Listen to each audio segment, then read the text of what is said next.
Hello and welcome back to the channel. Glad to have you here. Today's video we're going to do a short balcony tour where we show you what it's like to plant in the balcony and use as much minimal space as you can to plant different kinds of vegetables and different kinds of herbs. So here is the balcony. We've done a couple of different changes compared to last year's design. Last year's design was all crooked and it was all everything stuck to one another and there was hardly any seating space, so we've changed things around. We purchased a small 3-layer greenhouse, and here we have some sunflowers and we also have some cucumbers.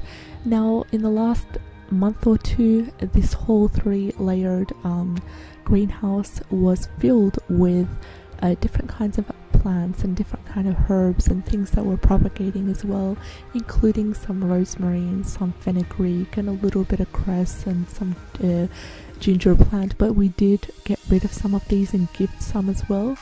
I will see if I have any footage of the previous balcony design so I can post it up. Here we have the cucumber. I've planted 2 cucumber plants, mini cucumbers. They're specifically designed for fermenting, but they can be consumed with salads. They can also be consumed raw. So it's been a lovely experience planting these cucumbers. I also have 2 others as well right at the back, which I'll get to later on. And I've learned a lot of things about planting cucumbers, including how to fertilize them, how often to fertilize them. We fertilize our ones, we give our ones fertilizer every week. Every Thursday we give them a liquid fertilizer, and I'll talk about that shortly. And they're blooming quite well, so we've had a couple of flowers fall off, but that's completely natural, and the aim here is just to get them to produce. So we also make sure to keep the soil as damp as possible, and in these hot summer days it's usually a daily giving them water. So here I've got some flowers. I've got 2 pots of these beautiful lovely flowers that were discarded unfortunately by a neighbor of mine. She was moving houses and she left them out in the side of the road, said that they're free for anyone to pick them up. So we brought them in, we sprayed them, took good care of them, and they were half dead to be honest, but now they're blooming quite well, so I'm quite grateful for that.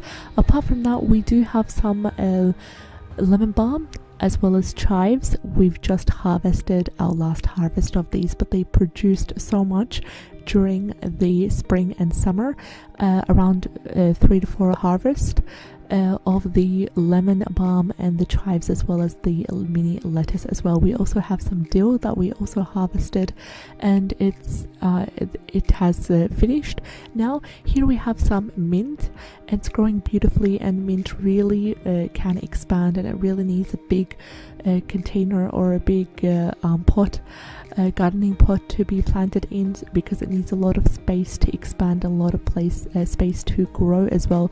I did have 2 types of mint, this type of mint, and I also had spearmint as well, and I find that the spearmint is much more easier to regrow, so I could cut some cuttings of it and get it to root in water in about a week and a half. But with this type of mint there's been some struggles.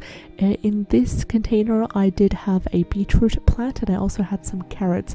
Now here we had a big berry bush that produced only a little bit, and then we had to cut it off in preparation for the next spring.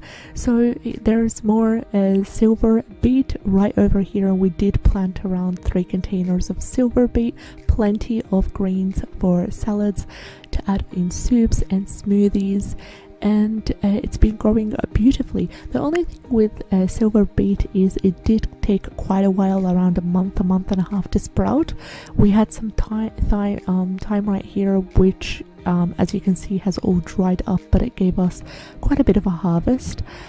There's more sunflower around 3 sunflowers. We also have some flowers over here that bloomed and they dried up because it got to the point where it was a full week of hot temperature and they just couldn't stand it, although we sprayed them and we watered them. But they lasted quite a while with us, around 2 months with us, and there's also some little life left in some of the flowers, so I'm just keeping my eye on them and just keeping them in the shade as much as possible. There is some carrot greens over here from leftover carrot seeds. We just sprinkled these, and this is the third mini cucumber plant, along with some beetroot and also another cucumber plant right here. Now, I was concerned about these two because I felt like they were squeezed, and to be honest, it was more of a unplanned sprouting of the seeds, because I had my son, my toddler son, come into the balcony about 2.5 months ago and just sprinkle some seeds all over the the empty container, and 2 of the cucumbers sprouted, so I decided to keep them. There's some lovely sunflowers right here about to bloom, more carrot greens as well. Now, these ones I've been chopping off regularly for smoothies and for salads. We also enjoy them raw. The taste is more towards the kind of parsley, but more gentle, more light, more silver beet right over here, and we use a lot of silver beet. Now, I do understand that it can be high in oxalates. We tend to make smoothies with a small amount of silver beet each 2 to 3 days a week. And I've made a tutorial on the kids smoothies with silver beet and the carrot greens as well, so the link will be in the description box below. These have already started to seed, started to flower, so shortly, in about a week or 2, I'll cut them all off. I'll use them in pastries and make some different recipes with them. And in regards to the seeds, I'll dry them up in hopes to use them next spring. So I hope you enjoyed today's video. I just wanted to show you what it's like to use as much small space as possible in the balcony to try to plant things, and I'm very sure that the small greenhouse that we had has helped us vertically plant and grow things as well. So thank you so much for watching till the end. Take care and have a great day. Bye bye.